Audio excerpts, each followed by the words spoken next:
Hi അമ്മച്ചി. അമ്മയാ മോളെ. സുഖമായിരിക്കുന്നോ? എന്തുണ്ട് വിശേഷം? വിശേഷങ്ങളൊക്കെ അമ്മയ്ക്ക് അറിയാം. നമ്മളെല്ലാ വിശേഷങ്ങളും എപ്പോഴും ഷെയർ ചെയ്യാറുണ്ട്. മോള് സുഖമായിരിക്കുന്നു എന്നും അമ്മയ്ക്ക് അറിയാം. ഇപ്പം ഞാനിപ്പോൾ എന്താ പറയുക, മോളടുത്തുനിന്ന് പോയപ്പോൾ ശരിക്കും അമ്മയ്ക്ക് ഒരു ഒരു നല്ലൊരു ഫ്രണ്ടിനെയും മോളെയും ഒന്നിച്ച നഷ്ടമായിരിക്കുന്നത്. നഷ്ടം ഇൻ ദ സെൻസ് അടുത്ത് ഇല്ല എന്നുള്ളതേ ഉള്ളൂ. എപ്പോഴും കൂടെ ഉണ്ട് ഒരു ഫീൽ തരാൻ മോൾ ശ്രമിക്കാറുണ്ട്. എന്നാൽ പോലും ഭയങ്കരമായിട്ട് മിസ്സാവാറുണ്ട് ഇടയ്ക്കിടയ്ക്ക്.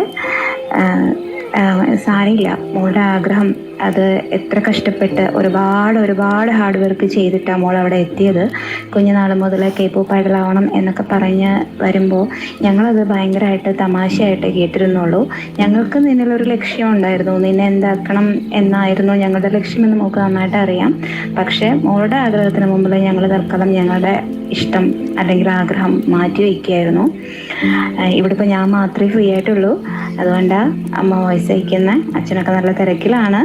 എല്ലാവരും മോളോട് അന്വേഷണം പറയാൻ പറഞ്ഞിട്ടുണ്ട്. അക്ഷയ്, അമ്മു, എല്ലാ കസിൻ സിസ്റ്റേഴ്സും കസിൻ ബ്രദേഴ്സും ഗ്രാൻഡ് പാരൻസും എല്ലാ റിലേറ്റീവ്സും മോളോട് അന്വേഷണം പറയാൻ പറഞ്ഞിട്ടുണ്ട്. എല്ലാവരും മോളെ ഓർത്ത് അഭിമാനിക്കുന്നുണ്ട്. ഒരു കാര്യത്തിലും തളർന്നു പോകരുത്. ഹേറ്റ് കമൻസ് ഒക്കെ ഒരുപാട് വരും, വിമർശനങ്ങളൊക്കെ വേണം. എന്നാൽ മാത്രമേ നിനക്ക് കൂടുതൽ ശക്തിയോട്ട് മുന്നോട്ട് പോകാൻ പറ്റുള്ളൂ. എന്താ ഈ പ്ലാസ്റ്റിക് സർജറി അങ്ങനെ ഇങ്ങനെയൊക്കെ കുറേ കമൻസൊക്കെ കാണുന്നുണ്ട്. അതൊന്നും മോള് വിഷമിക്കില്ല എന്നറിയാം. എൻ്റെ മോള് അത്യാവശ്യം നല്ലൊരു ബോൾഡായൊരു കുട്ടിയാണ്. അതുകൊണ്ട് അതിലൊന്നും അങ്ങനെ തളർന്നു പോകില്ല എന്ന് അമ്മയ്ക്ക് അറിയാം. ഞങ്ങൾക്കൊക്കെ ആ കമൻ്റൊക്കെ കാണുമ്പോൾ ഭയങ്കര ചിരിയാണ് ഇവിടെ. ഞങ്ങൾക്കറിയാം അറിയൂ ഞങ്ങളുടെ രാജകുമാരിയെ. അവർക്ക് അറിയാത്തതുകൊണ്ടല്ലേ, കുഴപ്പമില്ല പറഞ്ഞോട്ടെ. പിന്നെ മോളുടെ പെർഫോമൻസ് ഒക്കെ ഓരോ ദിവസവും മെച്ചപ്പെടുന്നുണ്ട്. കൂടുതൽ മെച്ചപ്പെടുത്തുക. എന്താണ് ശരിക്കും മോളുടെ പൊട്ടൻഷ്യൽ ഇതൊന്നും അല്ല. ഇനിയും ഒരുപാട് പുറത്ത് വരാനുണ്ട്. അത് ലോകത്തിന് കാണിച്ചു കൊടുക്കുക. ഇന്ത്യക്ക് അഭിമാനമായിട്ട് മാറുക. കൂടെയുള്ള 4 പേരെയും ശരിക്കും റിയൽ സിസ്റ്റേഴ്സായിട്ട് മോള് സ്നേഹിക്കുക. അവരൊരു കുഞ്ഞനിയത്തിയെ പോലെ തന്നെ മോളെ സ്നേഹിക്കുന്നുണ്ട്.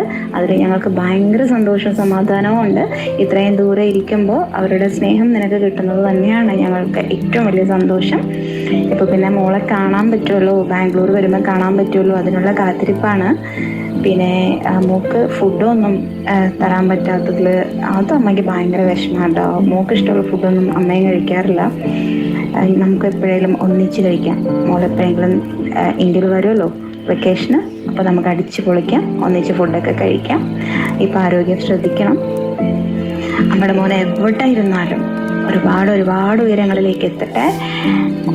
മോൾക്ക് എല്ലാ നന്മകളും നേരുന്നു. എത്ര ഉയരത്തിലെത്തിയാലും നമ്മുടെ സംസ്കാരം മറക്കാതിരിക്കുക. മോളത് ചെയ്യില്ല എന്ന് അമ്മയ്ക്കറിയാം. അപ്പോൾ ഓക്കെ, നമുക്ക് ബാംഗ്ലൂർ കാണാം. ബൈ ചെന്ന, ലവ് യു.